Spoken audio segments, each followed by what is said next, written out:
没有喷这个药啊 ，Stella， 我的菜就是有机的。哎，不一定，你告诉我那个土是怎么来的。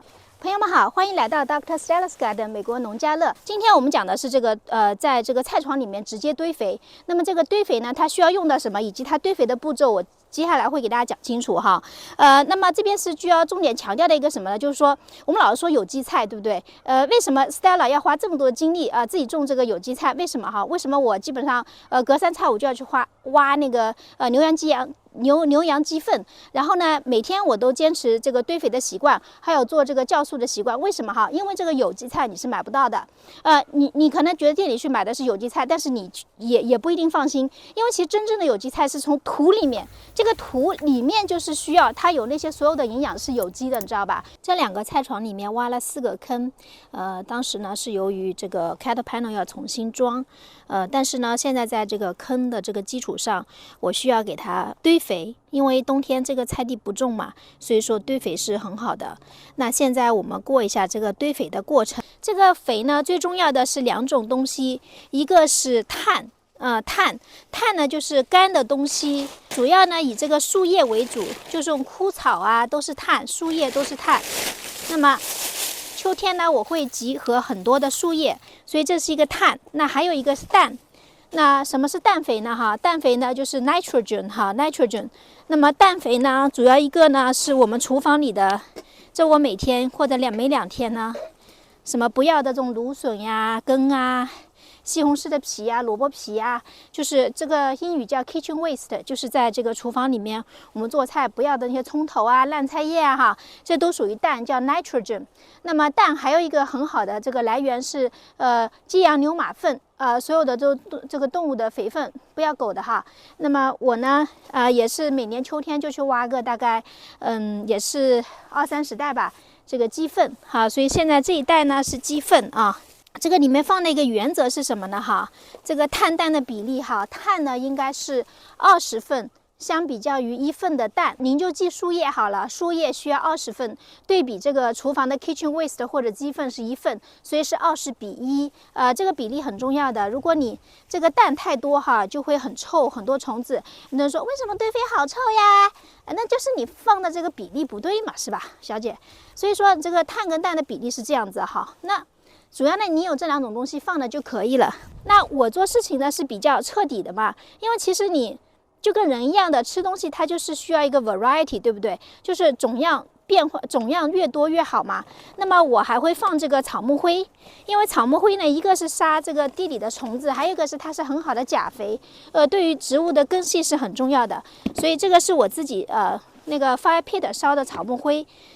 草木灰放一点，有时候我会去亚马逊打折的时候买一些 organic 的这个肥料，颗粒肥也会撒一点，因为颗粒肥它就是缓释肥嘛，就是慢一点起作用。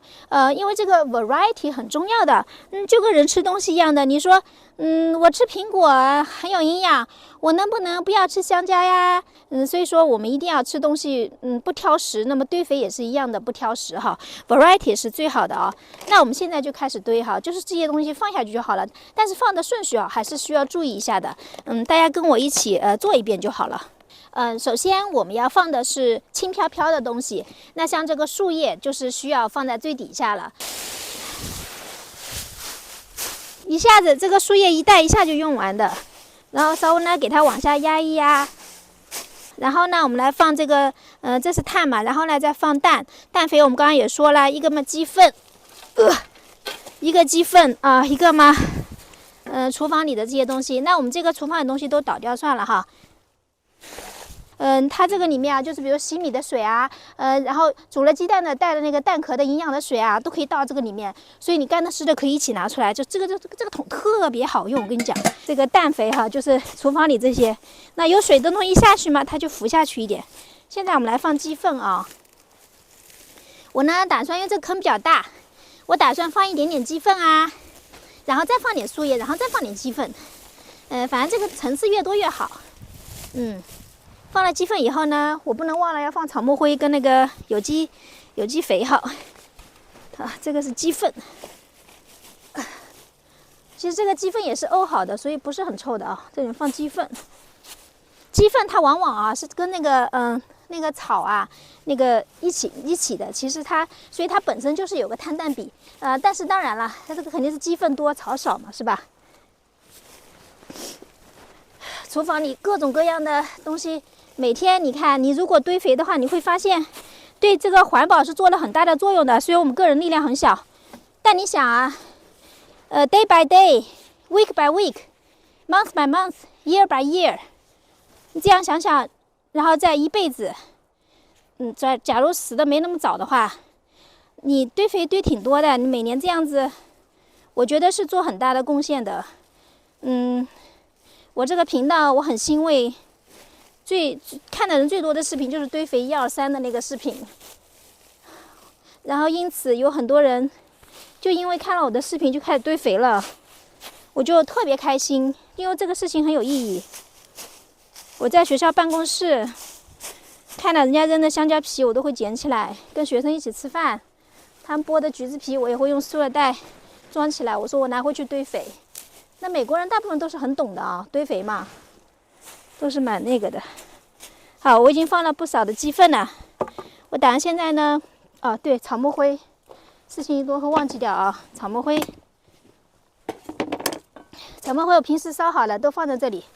然后刚好这个弄个碗，也是多少你看着办这样子，也不用太多，因为太多呢，它这个土壤容易干结。好，然后呢再放一点这个 organic 的肥啊，反正这种就是你看着放就行了哈，也不用太多，什么都来一点这样子。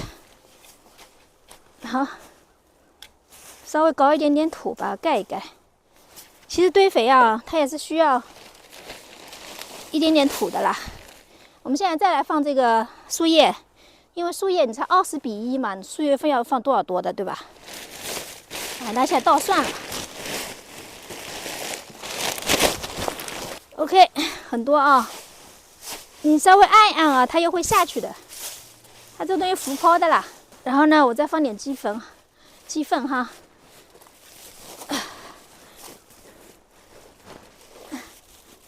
好，来年这个地方种那个爬藤东西，不要爬得太好。你看，上这边爬那个东北油豆角 ，My God， 吃不完，很多冷冻了，还有好多籽儿，特好。我这边这个籽儿，大家看我这个视频下方那个种菜手册啊，然后里面有那个菜籽的信息啊，大家不要错过哦。你想啊，要生个娃，你生个娃是不是你的那个营养很重要啊？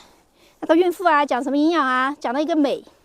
他就经常说，很多土壤它都是那个 magnesium deplete， 就是缺镁，你知道吧？所以像我们这种土啊，不是我们，是我不知道你们怎么样。你要这样做的话，就是我们了。像我这个土啊，不缺，为啥呢？我啥都给他，堆肥桶、酵素，是不是？你要这样搞的，很多人怕麻烦，你为了健康怎么能怕麻烦呢？对不对？你要想清楚的呀。你坐那打游戏有意思吗？还不如去挖粪呢。对吧？应该买7个8个 LV 包有意思吗？